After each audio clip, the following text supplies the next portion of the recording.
Hi everyone, আজ আমি বানাবো এগ চিলি। তো তার জন্য ডিম সিদ্ধ করে কেটে নিয়েছি পেঁয়াজ, তারপরে নিয়েছি ক্যাপসিকাম, লঙ্কা কুচি, রসুন।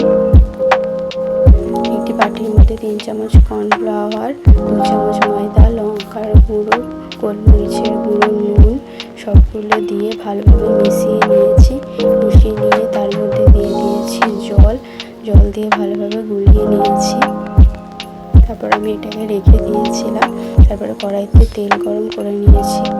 তারপরে গোলাটার মধ্যে একটি করে ডিম দিয়ে ভালোভাবে গোলাটা ডিমের মধ্যে মিশিয়ে কড়াইতে দিয়ে সবগুলো ডিম এইভাবে আমি ভেজে নিয়েছি। তারপর ওই কড়াইতেই দিয়ে দিয়েছি লঙ্কা কুচি, রসুন কুচি, ক্যাপসিকাম, তারপরে দিয়েছি পেঁয়াজ। তারপরে আমি একটু নুন দিয়ে দিয়েছিলাম যাতে ওগুলো ভালোভাবে সিদ্ধ হয়ে যায়।